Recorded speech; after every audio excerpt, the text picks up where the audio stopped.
Assalamualaikum warahmatullahi wabarakatuh. Waalaikumsalam warahmatullahi wabarakatuh. Perkenalkan, nama saya Wiwi Hasanah Fauji. Saya sebagai moderator dan ini anggota saya Nabila dan Maulana. Di sini saya akan menjelaskan tentang peran manajer keuangan dan aktualisasi syariah. Yang akan menjelaskan materi pertama yaitu Nabila. Silakan.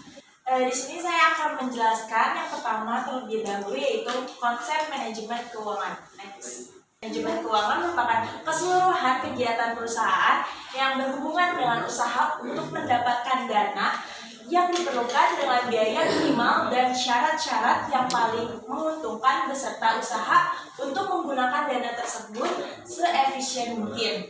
Tujuan dan fungsi manajemen keuangan yaitu bertujuan memaksimalkan nilai dari perusahaan. Dengan demikian, manajemen harus bisa menekan perputaran uang yang tidak perlu yang dapat merugikan perusahaan. Manajemen keuangan berfungsi untuk investment decision atau keputusan investasi, yang kedua financing decision atau fungsi pendanaan, yang ketiga ada dividend decision atau keputusan dividen. Next. Ada manajemen keuangan dalam memperoleh dan menggunakan dana. Cara manajemen keuangan memperoleh dana yaitu dengan yang bertugas merencanakan, anggarkan, memeriksa, mengelola, dan menyimpan dana yang dimiliki oleh perusahaan. Tugas dan tanggung jawab dari manajemen keuangan yaitu berhubungan dengan keputusan investasi dan pembiayaan perusahaan yang berpengaruh terhadap laju pertumbuhan perusahaan, dan analisis keterampilannya. Dalam hal ini, manajer harus memiliki 3 keterampilan, yaitu yang pertama, keterampilan konsepsional atau conceptual skills, yang kedua, keterampilan kemanusiaan atau human skills, yang ketiga, keterampilan teknis atau technical skills. Next. Manajer keuangan pun memiliki keputusan yang harus diambil dari manajemen keuangan, yaitu yang pertama ada financing decision atau keputusan pendanaan atau pembelanjaan pasif, yang kedua ada investment decision, keputusan investasi atau pembelanjaan aktif, yang ketiga ada dividend policy, yaitu keputusan dividen. Masalah pokok yang sulit dihadapi oleh manajer keuangan yaitu cara mendapatkan pendanaan dengan memilih sumber pemodalan yang tepat. Dan yang ketiga, pemecahan masalah dari manajemen keuangan ini yaitu penunjang keberhasilan manajemen keuangan dengan cara ini adalah persiapan yang matang. Proposal bisnis dan studi kelayakan harus dipersiapkan dengan prima sehingga investor atau kreditor tertarik menyalurkan uangnya dan manajer yakin akan prospek bisnisnya. Selanjutnya akan disampaikan oleh Maulana. Baik, saya akan melanjutkan penjelasan dari Nabila ya. Yang ketiga ada pasar uang sebagai alternatif pemecahan lembaga keuangan. Yang pertama yaitu ada maknanya pasar uang money market atau money market adalah mekanisme pertemuan abstrak sehingga para pemilik dana jangka pendek dapat menawarkan kepada calon pemakai yang membutuhkannya dalam waktu jangka pendek juga, kisaran waktu kurang dari 1 tahun, baik secara langsung maupun melalui perantara. Lalu tujuannya yaitu sebagai alternatif bagi lembaga keuangan, bank atau non-bank adalah memperoleh dana atau menanamkan dananya. Harga dalam pasar uang konvensional dinyatakan dalam bentuk persentase yang mewakili pendapatan berkaitan dengan penggunaan uang untuk jangka waktu tertentu. Yang ketiga ada karakteristik. Pertama, menyediakan fasilitas atau jaringan transaksi jual beli aset finansial. Kedua, mempertemukan pihak yang memiliki surplus dana dengan pihak yang mengalami defisit.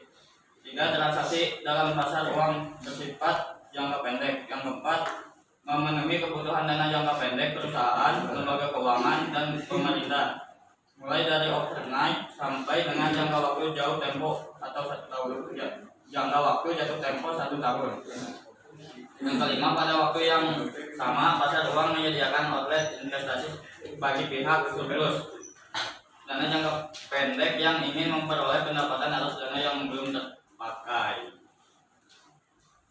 Lalu ada pasar uang syariah sebagai alternatif pemecahan masalah lembaga keuangan. Pasar uang adalah tambahan kunci dari sistem perbankan. Pasar uang adalah media dan instrumen jangka pendek yang diperdagangkan. Menurut Onal, bank bergantung pada sementara manajemen likuiditas bukan satu-satunya penggunaan pasar uang untuk bank. Dan menurut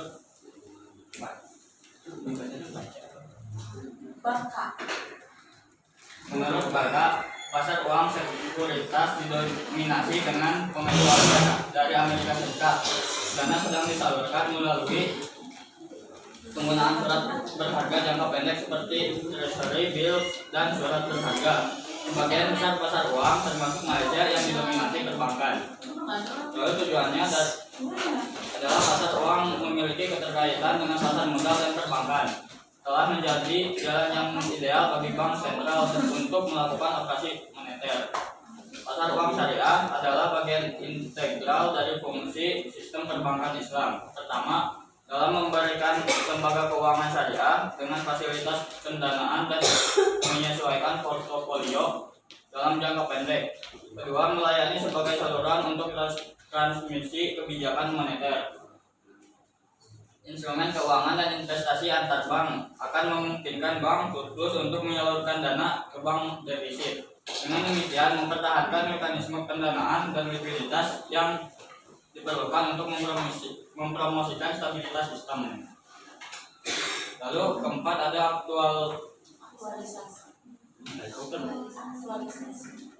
ada aktualisasi prinsip syariah.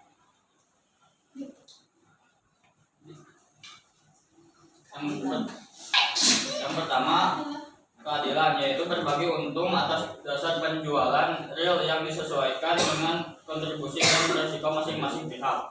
Yang kedua, kemitraan, yaitu posisi nasabah, penyimpan dana, pengguna dana, dan lembaga keuangan sejajar dengan mitra usaha yang saling sinergi dengan tujuan untuk memperoleh keuntungan. Yang ketiga, transparansi, yaitu prinsip yang menekankan bahwa lembaga keuangan syariah selalu memberikan pelaporan keuangan secara terbuka dan secara berkesinambungan agar nasabah penyimpan dana atau investor dapat memantau dan mengetahui kondisi perihal dananya. Yang keempat yaitu universal, yaitu prinsip yang tidak membeda-bedakan agama, ras, suku, dan golongan dalam masyarakat. Hal ini disesuaikan dengan prinsip dalam agama Islam sebagai rahmatan lil alamin. Lalu ada mekanisme lembaga keuangan. Di lembaga syariah ini tidak dikenal istilah bunga, baik saat menghimpun dana atau pemasukan dari masyarakat maupun dalam pembiayaan atau dana untuk usaha yang membutuhkan. Hal ini karena sistem bunga dapat merugikan penghimpunan modal baik dalam bentuk suku bunga tinggi maupun rendah. Lalu ada prinsip ekonomi syariah. Yang pertama yaitu hakikat dari kekayaan adalah milik dan amanah Allah Subhanahu wa taala yang tidak dapat dimiliki oleh siapapun secara mutlak. Yang kedua, manusia diberi kebebasan bermuamalah sesuai dengan ketentuan syariat. Jenis atau model usaha kreatif manusia pada prinsipnya boleh, asalkan tidak bertentangan dengan prinsip umum syariah. Lalu yang ketiga, manusia merupakan khalifah Allah dan pemakmur di muka bumi. Sebagai khalifah Allah, manusia diberi kewenangan untuk berinovasi dan memakmurkan kehidupan di dunia ini. Manusia dimintai pertanggungjawaban atas pengelolaan bumi ini kelak di akhirat. Lalu yang keempat, menjunjung tinggi nilai keadilan yang beri kemanusiaan serta menolak setiap bentuk riba dan pemusatan sumber dana ekonomi pada sebagian orang atau kelompok orang.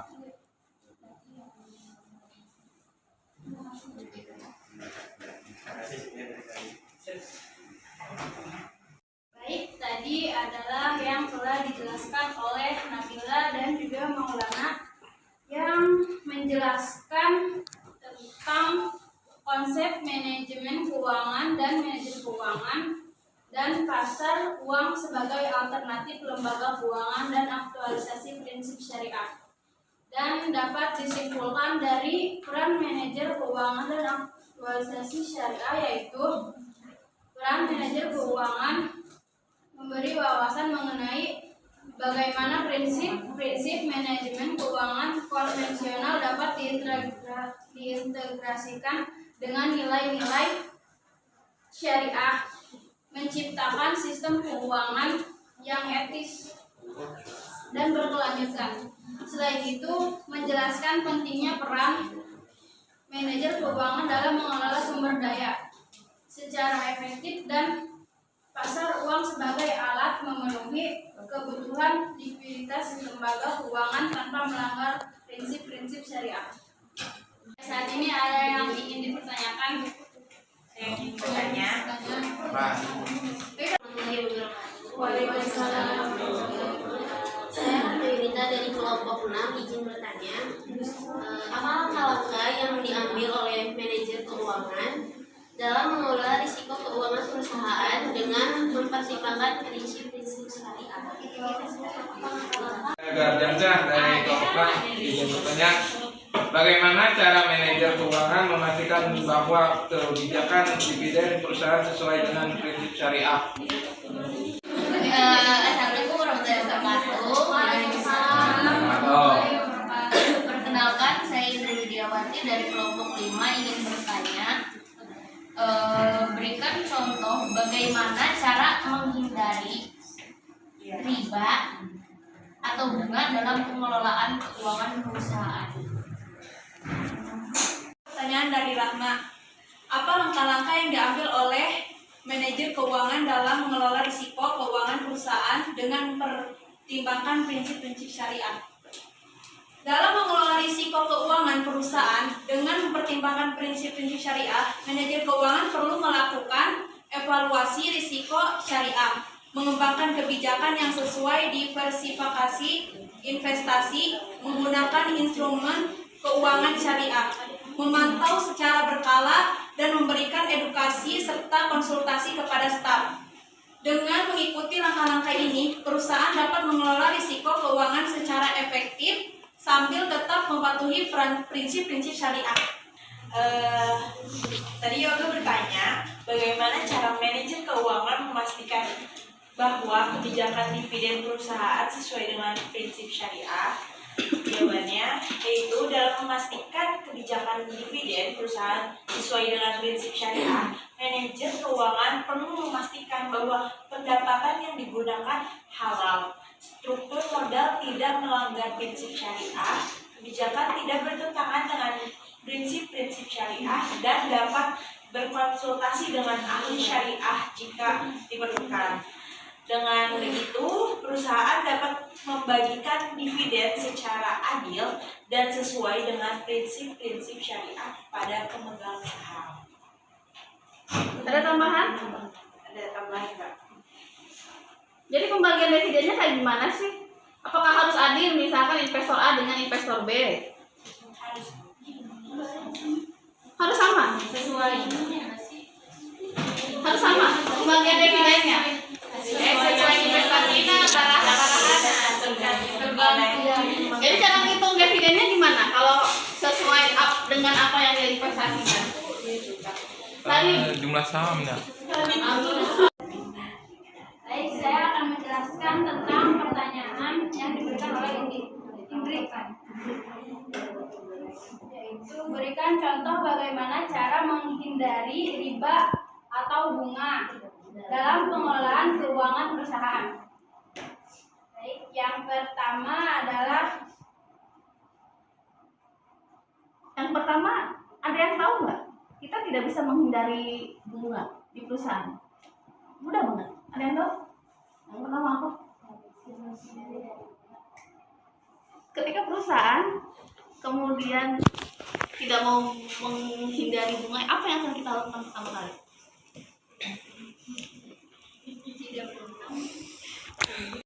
Oke.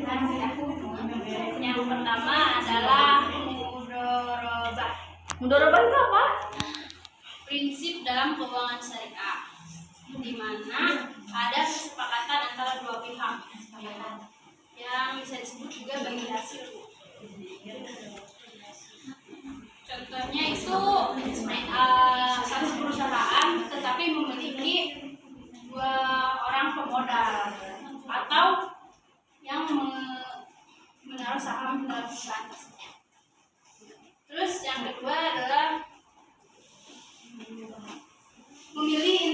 investasi tanpa bunga. Contohnya adalah seperti saham.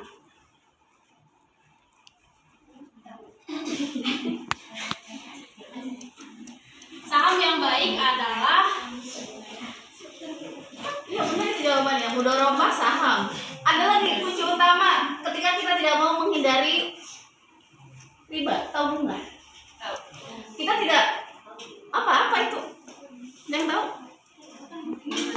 yang meningkat perusahaannya atau kita akhir menanyakan edukasi kepada staf dan konsultasi dengan pakar keuangan syariah. Yang contohnya itu yang seperti Ibu ucapkan tadi melalui konsultan.